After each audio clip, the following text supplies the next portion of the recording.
Allah berfirman surat Al-Haqqah ayat 48, wa innahu latadhkiratun lil muttaqin. Dan sesungguhnya Al-Quran itu benar-benar suatu pelajaran bagi orang-orang yang bertakwa. Al-Quran memberikan petunjuk bagi para hamba yang mencari kebenaran, yang mencari petunjuk dari sisinya. Wa arada bisidqin wa ikhlasin an yattaqiya ghadaballahi wa azabihi. Al-Quran memberikan pelajaran bagi orang-orang yang bertakwa dan bagi orang yang mencari kebenaran serta petunjuk dari sisi Allah Subhanahu wa taala, tentunya dengan niat yang tulus, karena dia takut dengan ancaman Allah serta dia takut dari amarah Allah Subhanahu wa taala. Maka Al-Quran pasti memberikan pelajaran, memberikan bimbingan, sehingga hamba tersebut dia berbahagia hidup di dunia dan berbahagia hidup di akhirat. Berbahagia hidup di dunia karena dia bisa memahami perintah-perintah Allah. Berbahagia kelak di akhirat karena dia telah menjauhi semua larangan-larangan Allah. Wa inna lana'lamu anna minkum mukadzibin. Dan sesungguhnya kami benar-benar mengetahui bahwa di antara kamu ada orang yang mendustakannya. Ayat tersebut sebagai ancaman bagi siapa saja yang membohongkan kepada Rasul Muhammad sallallahu alaihi wasallam. Ancaman bagi siapa saja yang membohongkan Al-Quran. Wa innahu la'asratun 'alal kafirin. Dan sesungguhnya Al-Quran itu benar-benar menjadi penyesalan bagi orang-orang kafir kelak di hari kemudian. Mengapa? Karena Allah selalu mengutuk mereka.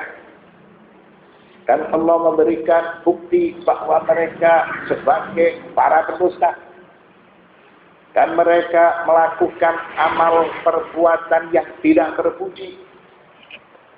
Wa li'anna kalimatahu hiyal 'ulya wa kalimatal kafirina bihi hiyas sufla. Dan pasti kalimat Allah itu menang. Artinya segala sesuatu yang telah dijanjikan oleh Allah Subhanahu wa taala terbukti. Orang-orang yang tidak beriman akan sengsara. Mengapa? Karena kalimat orang-orang kafir itu adalah kalimat yang rendah. Mereka tidak percaya setelah bukti-bukti itu ditegakkan. Mereka selalu menuduh Al-Quran itu bukan wahyu dari Allah Subhanahu wa ta'ala. Sehingga mereka sengsara hidup di dunia. Dan kelak mereka lebih sengsara lagi ketika hidup di hari kemudian. وَلِأَنَّهُ حُجَّةُ اللَّهِ عَلَيْهِمْ فِي يَوْمِ الْحِسَابِ وَالْجَزَاءِ. Dan Al-Quran sebagai bukti Allah atas orang-orang kafir kelak di hari kemudian. Kelak ketika mereka dihisab dan mereka dibalas dengan siksaan yang pedih. Karena Al-Quran sebagai saksi bahwa mereka orang-orang yang tidak beriman. Bahwa mereka mendustakan Al-Quran. Mendustakan atas masalah tauhid, mendustakan atas masalah nubuwah, mendustakan atas masalah hari kemudian, dan seterusnya. Wa innahu lahaqqul yaqin. Dan sesungguhnya Al-Quran itu benar-benar keterangan, dan sesungguhnya Al-Quran itu benar-benar kebenaran yang diyakini.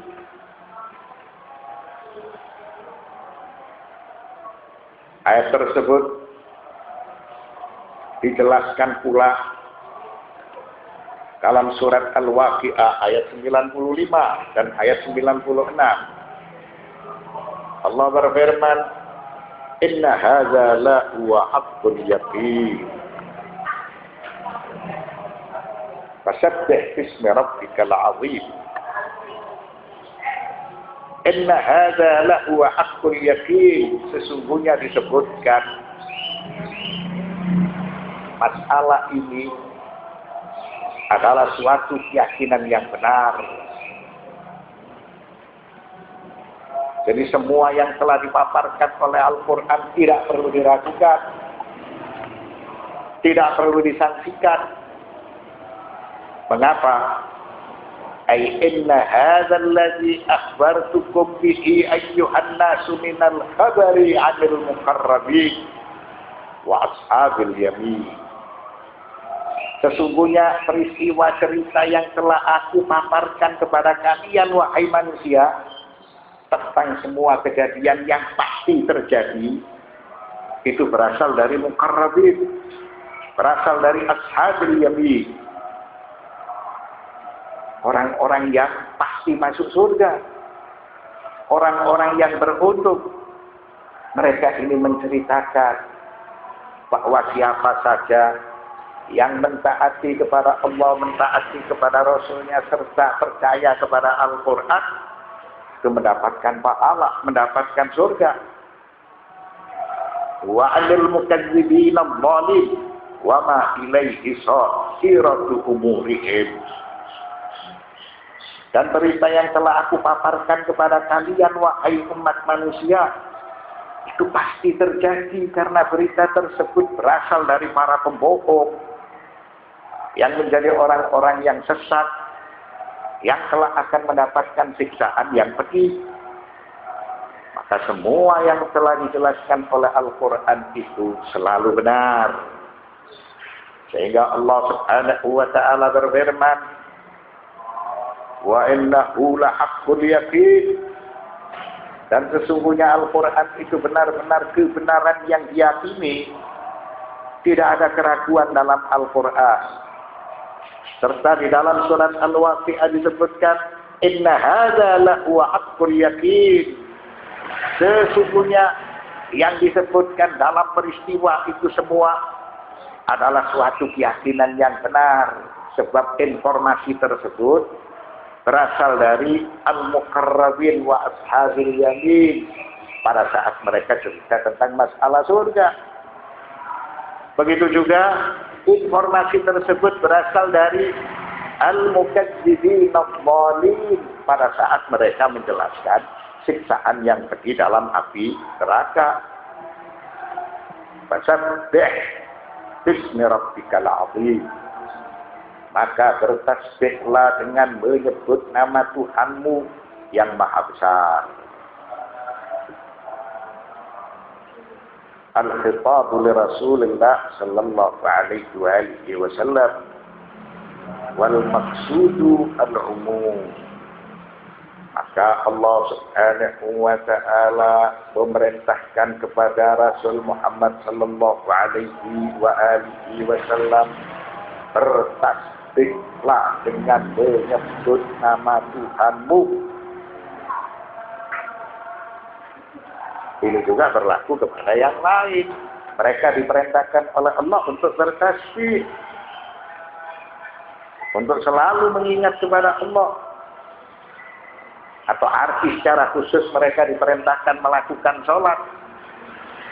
Yang diperintahkan melakukan sholat tidak hanya Rasul Muhammad sallallahu alaihi wasallam, akan tetapi selain dari beliau itu juga diperintahkan untuk melakukan sholat.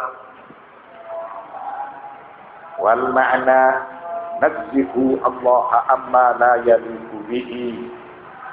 Fasabbih bismi rabbikal azim memiliki makna atau arti nazzihu Allah amma la yaliku bihi, supaya kalian tidak menisbatkan sesuatu yang tidak baik kepada Allah, karena Allah itu sempurna secara mutlak. Janganlah menisbatkan sesuatu yang tidak pantas kepada Allah, karena Dia kuasa, karena Dia Tuhan. Begitu juga disebutkan dalam surat Al-Waqi'ah ayat 96, fasabbih bismi rabbikal azim, maka bertasbihlah dengan menyebut nama Tuhanmu yang maha besar. Ayat tersebut diturunkan kepada Rasul Muhammad sallallahu alaihi wasallam. Fasabbih bismi rabbikal azim. Lalu Allah berfirman, jadikanlah ayat itu di dalam bacaan rukuk kalian, sehingga seseorang yang rukuk di dalam salatnya dia membaca subhana rabbiyal azimi wa bihamdihi. Walamma nazalat sabbih isma rabbikal a'la, qala Rasulullah sallallahu alaihi wasallam ij'aluha fi sujudikum.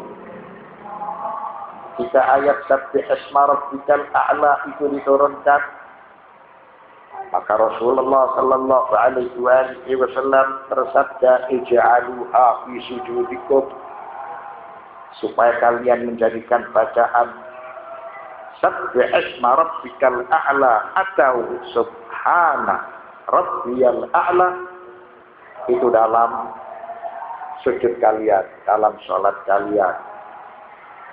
Sabbih isma rabbiyal a'la dibaca ketika sujud sesuai dengan firman yang berbunyi sabbih isma rabbikal a'la.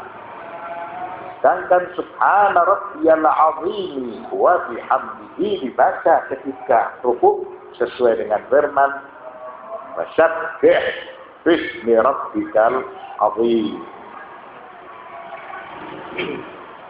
Kemudian Rasulullah sallallahu alaihi wasallam bersabda, man qala subhanal azimi wa bihamdihi gharasat lahu nakhlatan fil jannah.